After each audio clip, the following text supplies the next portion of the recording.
Iran-Israel યુદ્ધની શરૂઆતથી લઈને અત્યાર સુધી હોટેલ અને રેસ્ટોરન્ટ સંચાલકોને કોમર્શિયલ ગેસ સિલિન્ડર મેળવવામાં તકલીફ પડી રહી છે, જેના કારણે હોટેલ અને રેસ્ટોરન્ટ સંચાલકોએ કોલસા અને લાકડીની સગડીનો ઉપયોગ કરવાની ફરજ પડી છે। યુદ્ધની શરૂઆતથી લઈને અત્યાર સુધી કોમર્શિયલ ગેસના ભાવમાં સતત વધારો યથાવત છે, જે 1 મે 2026ના રોજ વધીને 933 રૂપિયાનો વધારો એકવાર ફરી ઝીંકાતા રેસ્ટોરન્ટ સંચાલકો તેમજ ખાણીપીણીના વિક્રેતાઓને મોંઘવારીનો માર સહન કરવાનો વારો આવી રહ્યો છે, જે બાદ પરિસ્થિતિ વધુ વિકટ બની રહી છે।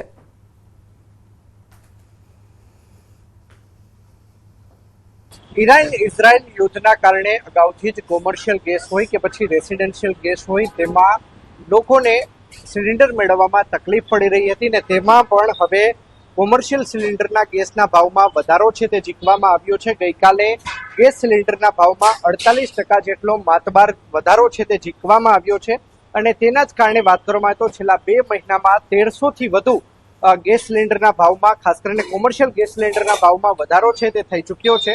બીજી તરફ આપને હું આ દ્રશ્યો છે તે બતાવવાનો પ્રયત્ન કરી રહ્યો છું। જોઈ શકાય છે કે લોકોએ અહીંયા કોલસા દ્વારા આજે સગડી એટલે કે કોલસા દ્વારા આજે તમામ ઢોસા બનાવવાની પણ ફરજ છે તે પડી રહી છે। હું કેમેરામેનને પણ વિનંતી કરીશ કે તે આ દ્રશ્યો છે તે બતાવવાનો પ્રયત્ન કરે। જોઈ શકાય છે કે અહીંયા કોલસા દ્વારા છે તે પેટાવવામાં આવી રહ્યું છે। ન્યૂઝ 18 ગુજરાતીની ટીમ દ્વારા અહીંના જે સંચાલક છે તેમની સાથે વાતચીત કરવાનો પ્રયત્ન કરવામાં આવ્યો હતો, ત્યારે તેમનું કહેવું હતું કે ઈરાન-ઇઝરાયલ યુદ્ધ જ્યારથી શરૂ થયું છે ત્યારથી ગેસ સિલિન્ડર મેળવવામાં તેમને પારાવાર મુશ્કેલીનો સામનો કરવો પડી રહ્યો છે। તો બીજી તરફ છેલ્લા 2 મહિનામાં 1300 રૂપિયાથી વધુનો વધારો છે તે કોમર્શિયલ ગેસ સિલિન્ડરના ભાવમાં થઈ ચૂક્યો છે।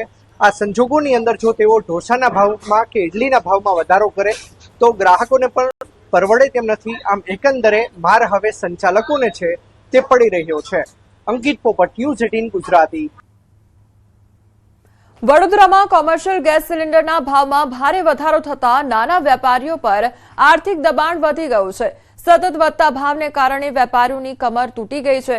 અનેક મુશ્કેલીઓ વચ્ચે પણ વેપારીઓ પોતાનો વ્યવસાય ચલાવી રહ્યા છે। હવે ઘણા વેપારીઓ માટે માત્ર ચૂલો જ કાયમી વિકલ્પ બની ગયો છે। તેમનું કહેવું છે કે દુકાનનો ચૂલો સળગશે તો જ ઘરનો ચૂલો ચાલશે। और हमको ऐसा लगता है कि अब भाव कम होगा ही नहीं ऐसा, लेकिन क्या है चूल्हा चला रहे जैसे तैसे चल रहा है हमारा काम। इसका तो ऐसा है कि अब सपने में कभी आ जावे सस्ता तो बाप रहेंगे, बाकी महंगे में तो हमको भी नहीं पोसावे, क्योंकि लारी चलाना बहुत महंगा हो गया है और ग्राहक भी नहीं आते। એટલા બધા ભાવ વધારો કે ના પોસાય। હા, હજુ 50-100 રૂપિયા વધ્યો હોય તો આપણે એક એડજસ્ટમેન્ટ કરી લઈએ, પછી ભાવ વધારો કરવો પડે અમારે, પણ અમારા ઘર ભાવ વધારો કરીએ તો અમારા ગ્રાહકને ના પોસાય અને અમારા ગ્રાહકને ના પોસાય તો અમારો ધંધો ના થાય, તો અમારે હવે કરવું શું? હેલ્મેટ વગર નીકળ્યા તો દંડ નક્કી। મોડાસામાં ડીજીપીના આદેશ બાદ પોલીસની કાર્યવાહી હાથ ધરવામાં આવી છે। 1 મે થી 31 મે સુધી ચાલશે ટ્રાફિક ડ્રાઈવ। હેલ્મેટ વગર વાહન ચલાવતા ચાલકો સામે કાર્યવાહી હાથ ધરવામાં આવશે। હેલ્મેટ વગર 120 વાહનો સામે દંડનીય કાર્યવાહી હાથ ધરવામાં આવશે, તો ટ્રાફિકના નિયમોનો અમલ કરવા માટે અપીલ પણ કરવામાં આવી છે। જે વાહન ચાલકો હેલ્મેટ નથી પહેરતા, ત્રિચક્રીય વાહન ચાલકો, તેમના વિરુદ્ધમાં ખાસ આ ઝુંબેશ ઊભી કરવામાં આવી છે અને અત્યાર સુધીમાં 120 ઉપર મેમો બનાવવામાં આવેલા છે, તેમજ 4 ગાડીઓ ડિટેલ લેવામાં આવેલ છે। રાજકોટમાં ટ્રાફિક પોલીસ દ્વારા હેલ્મેટ અંગે ખાસ ડ્રાઈવ હાથ ધરવામાં આવી છે, જે સતત બીજા દિવસે પણ ચાલુ રહી। ગઈકાલે સેક્ટર વાઇઝ કામગીરી બાદ આજે પશ્ચિમ મામલતદાર કચેરી પાસે ચેકિંગ કરવામાં આવ્યું। કેટલાક લોકોએ હેલ્મેટના નિયમને આવકાર્યો, જ્યારે કેટલાકે પોલીસ સાથે રકઝક કરી અને રોકડ કે ઓનલાઈન પેમેન્ટ ન હોવાના બહાના આપ્યા। ગરમી 43 ડિગ્રી પાર હોવાને કારણે હેલ્મેટ પહેરવામાં મુશ્કેલી હોવાનું પણ કેટલાકે જણાવ્યું, તો કેટલાક લોકોએ હેલ્મેટ ડેકીમાં છુપાવ્યા હતા, પરંતુ પોલીસે સ્થળ પર જ હેલ્મેટ પહેરાવ્યા અને નિયમ પાલન કરનારાઓને બિરદાવ્યા પણ હતા। સારું છે, પહેરશે અમે, પણ અમલવારી થાય છે ને હોય જાય છે, ભૂલાઈ જાય, નીકળી જાય મગજમાંથી, એટલે હવે કાંઈક ધ્યાન રાખશે આપણે। હેલ્મેટ તો પડી જાય કરે, આ તો અહીંયા ઈડબ્લ્યુએસ સર્ટિફિકેટ લેવા આવ્યો હતો, ઉતાવળા વયો ગયો, ના પહેર્યું, ભૂલાઈ ગયું, પહેરશે હવે। માણસોને 4-5 દિવસ અગાઉ જાણ કરવી જોઈએ। આ તો જાણ કર્યા વગર બધાને ઉભા રાખી દે છે, એટલે કોઈને ખબર જ નથી હેલ્મેટ પહેરવાની છે કે નથી પહેરવાની। ગઈકાલે અચાનકથી રૂલ આવી ગયો ને સરકારી કચેરીની બહાર ઉભા રહી જાય। આ તો તેને ખબર છે એને ખબર છે, તેને નથી ખબર એને શું કરવાનું? નહીં, આ ગરમીમાં હેલ્મેટ પહેરવું જરાય શક્ય નથી અને મેં 500 રૂપિયા ચૂકવ્યા છે। સરકારના નિયમ છે કે પાછળ બેસા હોય ને એને પણ હેલ્મેટ પહેરવું જોઈએ, કેમ કે એની પણ સલામતી રહે. એટલે જે આગળ બેસા હોય એને પણ હેલ્મેટ પહેરવું જોઈએ, જો પાછળ બેસા હોય ને એને પણ હેલ્મેટ પહેરવું જોઈએ. સારી રીતે જોઈ રહ્યા છે, કેમ કે લોકોની જાનની સલામતી માટે છે ને, બહુ જરૂરી છે. રાજકોટ સહિત સમગ્ર ગુજરાતભરમાં ગઈકાલથી હેલ્મેટની અમલવારી શરૂ થઈ છે ને ત્યારે હું આપને મારી પાછળના દ્રશ્યો બતાવવાનો પ્રયત્ન કરી રહ્યો છું. આ દ્રશ્યો છે રાજકોટ પશ્ચિમ મામલતદારની કચેરીની બહારના દ્રશ્યો છે કે જ્યાં રાજકોટ શહેર ટ્રાફિક પોલીસ દ્વારા હેલ્મેટ ડ્રાઈવ છે તે શરૂ કરવામાં આવી છે. હેલ્મેટને લઈને ચુસ્ત અમલવારી થાય તે માટે રાજકોટ શહેર ટ્રાફિક પોલીસ છે તે કટિબદ્ધ છે. પરમ દિવસે જ આ બાબતનું સર્ક્યુલર છે તે જાહેર કરી દેવામાં આવ્યો હતો. તેમ છતાં કેટલીક મહિલાઓ છે તે ટ્રાફિક પોલીસ સાથે જીભાજોડી કરી રહી હોવાના દ્રશ્યો પણ સામે આવી રહ્યા છે. લોકો કહી રહ્યા છે કે તેમનું હેલ્મેટ ઘરે છે. કેટલાક લોકો એવું કહી રહ્યા છે કે હેલ્મેટની અમલવારી શરૂ થઈ છે તે બાબતની તેમને ખબર નથી. રાજકોટ શહેરનું તાપમાન હાલ 43 ડિગ્રીને પણ પાર પહોંચી ચૂક્યું છે. ત્યારે આ સંજોગોમાં હેલ્મેટ પહેરવું તેમના માટે માફક આવે તેમ નથી. અંકિત પોપટ, ન્યૂઝ 18 ગુજરાતી, રાજકોટ. રાજ્યમાં સ્ટેટ ટ્રાફિક બ્રાન્ચ દ્વારા શહેરમાં 1 મહિના સુધી હેલ્મેટ વગર વાહન ચલાવતા ચાલકો સામે દંડાત્મક કાર્યવાહી કરવા માટે વિશેષ ડ્રાઈવ હાથ ધરવામાં આવી. છતાં પણ ઘણા વાહન ચાલકો હેલ્મેટ વગર જ રસ્તા પર નજરે પડી રહ્યા છે. ન્યૂઝ 18 ગુજરાતી દ્વારા આવા વાહન ચાલકો સાથે વાતચીત કરતા હેલ્મેટ ન પહેરવા પાછળના અનેક રમૂજી અને આશ્ચર્યજનક કારણો જાણવા મળ્યા હતા. ટ્રાફિક નિયમોના પાલન માટે હેલ્મેટ પહેરવું જરૂરી હોવા છતાં લોકોમાં હજુ પણ બેદરકારી જોવા મળી રહી છે. સર, એક તો માથામાં ફૂલી થઈ છે અને આ ગરમીના લીધે, બીજું કોઈ કારણ નહીં. જો આજે કોલેજમાં લેટ હતો તો એટલે પછી ભૂલી ગયો. તો તૂટી ગયું છે એનામાં, તૂટી ગયું છે, ઉપરથી ઉંદેરે ખાઈ ગયું છે. નવો લઈ દઈએ પણ ટાઈમ નહીં મળ્યો અને કાલે જ ખાઈ ગયો છે ઉંદેરે. કાલે જ પતી ગયું છે, ભૂલી ગયો. ના એક્સિડન્ટ થાય તો મરી જવાય, ખબર છે. હા ડ્રાઈવ ચાલુ છે. પહેરીશું. હેલ્મેટ ક્યાં ભૂલી ક્યાં ગયા? ઘરે હેલ્મેટ કેમ नहीं पहने?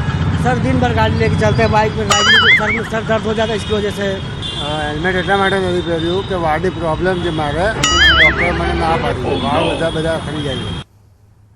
ભાવનગર શહેર ભાજપ કાર્યાલય ખાતે મહાનગરપાલિકાના હોદ્દાઓ માટે સાયન્સ પ્રક્રિયા હાથ ધરવામાં આવી છે. ત્યારે 52 બેઠકોમાંથી 44 બેઠકો પર જીત બાદ mayor, deputy mayor, standing chairman સહિતના પદો માટે સાયન્સ લેવામાં આવી. પ્રદેશ સંગઠનના પૂર્વ મહામંત્રી કેસી પટેલની અધ્યક્ષતામાં યોજાયેલી આ પ્રક્રિયા બાદ 15 એપ્રિલે અસાધારણ સભામાં હોદ્દાઓની જાહેરાત કરવામાં આવશે. ભરૂચમાં ભાજપના ભવ્ય વિજય બાદ હવે સત્તાના સુકાન માટે કવાયત તેજ બની છે. શનિવારે ભાજપે સાયન્સ પ્રક્રિયા હાથ ધરી. જિલ્લા પંચાયતથી લઈને 7 તાલુકા પંચાયત અને 3 નગરપાલિકામાં કોણ બનશે પ્રમુખ તે માટે દાવેદારોના અભિપ્રાયો લેવામાં આવ્યા હતા. પ્રદેશમાંથી આવેલા નિરીક્ષકો, જેમાં રાજ્યસભાના સાંસદ રમીલા બારા તેમજ પ્રદેશ સંયોજક સુરેશ મકવાણા અને નિખિલ પટેલે એક પછી એક દાવેદારોને સાંભળ્યા હતા. પ્રમુખ, ઉપપ્રમુખ, કારોબારી સમિતિના ચેરમેન અને શાસક પક્ષના નેતા જેવા મહત્વના હોદ્દાઓ માટે નામો પર મથામણ શરૂ થઈ ગઈ છે. આ પ્રક્રિયા બાદ નિરીક્ષકો જિલ્લા મોવડી મંડળ સાથે ચર્ચા કરીને અંતિમ યાદી પ્રદેશ મોવડી મંડળને મોકલશે અને અંતિમ નિર્ણય બાદ સત્તાના સુકાનીઓના નામ જાહેર થશે.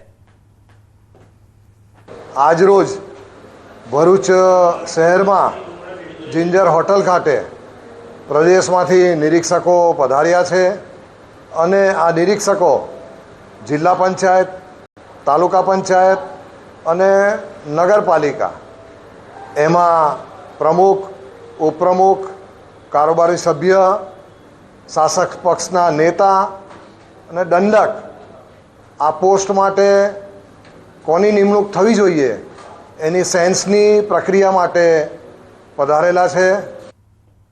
સુરત મહાનગરપાલિકામાં મેયર સહિતના 5 મહત્વના હોદ્દાઓ માટે ભાજપની સેન્સ પ્રક્રિયાનો આજથી પ્રારંભ થયો. શહેર ભાજપ કાર્યાલય ખાતે પ્રદેશ નિરીક્ષકો શબ્દ શરણ બ્રહ્મભટ્ટ, મયુર રાવલ અને જાનવીબેન વ્યાસ દ્વારા વોર્ડ સંગઠન અને કોર્પોરેટરોને સાંભળવામાં આવી રહ્યા છે. મેયર પદ માટે નેન્સી શાહ અને ઉર્વશી પટેલ જેવા નામો ચર્ચામાં છે, જ્યારે સ્ટેન્ડિંગ ચેરમેન માટે રાજન પટેલ અને દક્ષેશ માવાણી વચ્ચે મજબૂત સ્પર્ધા જોવા મળી રહી છે. લોબિંગ અને અટકળો વચ્ચે નિરીક્ષકો તમામ દાવેદારોના મંતવ્યો લઈ પેનલ તૈયાર કરશે, જેના આધારે ગાંધીનગર પાર્લામેન્ટરી બોર્ડ દ્વારા આખરી મહોર પણ મારવામાં આવશે. ઓછામાં ઓછા અમે જે ગણતરી કરીએ છીએ 200 થી 250 લોકોને સાંભળશે, જેની અંદર કોર્પોરેટરશ્રીઓ ઉપરાંત અમારી સંગઠનની ટીમ, અમારા વોર્ડ પ્રમુખો, મહામંત્રીઓ, ધારાસભ્યશ્રીઓ, સાંસદશ્રીઓ બધાને સાંભળશે. એક એક વ્યક્તિને ઇન્ડિવિજ્યુઅલી બોલાવીને એમનો પોતાનો અભિપ્રાય લેશે અને ત્યારબાદ રિપોર્ટ તૈયાર થયા પછી ગુજરાત પ્રદેશના અધ્યક્ષ અમારી ટીમની સાથે બેસીને ચર્ચા કરીને નામોની ઘોષણા કરવામાં આવશે. સ્થાનિક સ્વરાજની ચૂંટણી પૂર્ણ થતાની સાથે જ હવે સુરત ચર્ચામાં આવ્યું છે, કારણ કે રાજકારણનું એપિસેન્ટર સુરત બન્યું છે. ત્યારે આજથી સુરત ખાસ કરીને mayor, deputy mayor, standing committee chairman અને શાસક પક્ષના નેતા છે, આને લઈને હવે સેન્સ પ્રક્રિયા શરૂ થઈ છે. ત્યારે સુરત કમલમ ખાતે નિરીક્ષકોની ટીમ પહોંચી છે અને સુરત શહેર પ્રમુખ પરેશ પટેલ સાથે ચર્ચા ચાલે છે. થોડીક જ વારમાં કહી શકાય કે આ તમામ લોકોની સેન્સ પ્રક્રિયા શરૂ થશે. જે લોકો mayor, deputy mayor, standing committee chairman, શાસક પક્ષ નેતા કે જે 5 મહત્વના હોદ્દા છે તેને લઈને સેન્સની કામગીરી શરૂ કરવામાં આવશે. ખાસ કરીને સુરત જે કહી શકાય ગુજરાતના રાજકારણનું એપિસેન્ટર છે, ત્યારે આ શહેરના આ 5 અધિકારીઓ માટેની ખાસ સેન્સની પ્રક્રિયા શરૂ થવાની છે. 3 નિરીક્ષકો બેઠા છે અને હવે ટૂંક સમયમાં જ આ નિરીક્ષકો દ્વારા સેન્સની પ્રક્રિયા શરૂ કરવાની છે. ત્યારે ટૂંક સમયમાં આના માટે તમામ ઉમેદવારો પહોંચશે અને કામગીરી પૂર્ણ થયા બાદ મેયર, ડેપ્યુટી મેયર સહિતના પદ અધિકારીઓના નામ જાહેર કરવામાં આવશે. કેમેરામેન જીગર ગુગલ સાથે કીર્તેશ પટેલ, ન્યૂઝ 18 ગુજરાતી, સુરત. રાજકોટ મહાનગરપાલિકામાં પદાધિકારીઓની નિમણૂક માટે ભારતીય જનતા પાર્ટી દ્વારા આજે સેન્સ પ્રક્રિયા શરૂ કરી છે, જેમાં શહેર ભાજપ કાર્યાલય ખાતે પ્રદેશ નિરીક્ષકો નટુજી ઠાકોર, સીતાબેન પટેલ અને નિલેશ ઓડેદરા દ્વારા સવારે 11 વાગ્યાથી કોર્પોરેટરોના અભિપ્રાયો લેવામાં આવી રહ્યા છે. તાજેતરમાં ચૂંટાયેલા 65 કોર્પોરેટરોમાંથી ઇચ્છુક દાવેદારો મહત્વપૂર્ણ પદો માટે પોતાની દાવેદારી રજૂ કરી રહ્યા છે. અનેક નામોની ચર્ચાઓ વચ્ચે શરૂ થયેલી આ પ્રક્રિયામાં આ વખતે રોટેશન મુજબ મેયર પદ જનરલ કેટેગરીના પુરુષ કોર્પોરેટરને મળવાની સંભાવના છે, જેના કારણે પાટીદાર, બ્રાહ્મણ અથવા ક્ષત્રિય સમાજમાંથી મેયર બનવાની શક્યતાઓ ચર્ચામાં છે. આ 5 જવાબદારી માટે આજે પ્રદેશ ભાજપ તરફથી રાજકોટ મહાનગર માટે 3 નિરીક્ષકો આવેલા છે, જેમની આજે સેન્સ પ્રક્રિયા થશે. સેન્સ પ્રક્રિયામાં અપેક્ષિત શ્રેણીના કાર્યકર્તાઓ પોતાનો અભિપ્રાય રજૂ કરશે, જેને સેન્સ લેવા આવેલા નિરીક્ષકો નોંધ કરશે. તો મહેસાણામાં પણ ભાજપ જિલ્લા કાર્યાલય કમલમ ખાતે સેન્સ પ્રક્રિયા હાથ ધરવામાં આવી છે. પ્રદેશ કક્ષાથી આવેલા 3 નિરીક્ષકો સેન્સ લેશે. વિનોદ ચાવડા, પલ્લવીબેન ઠાકર અને સુરેશભાઈ લેશે સેન્સ અને મહેસાણા મહાનગરપાલિકા મેયર પદ માટે સેન્સ લેવામાં આવશે. તો 10 તાલુકા પંચાયતોમાં પ્રમુખ બનાવવા માટે સેન્સ લેવામાં આવશે. 5 નગરપાલિકાઓમાં પ્રમુખ બનાવવા માટે પણ સેન્સ લેશે. તમામ સ્થાનિક સ્વરાજની સંસ્થાઓમાં ભાજપની બહુમતી છે.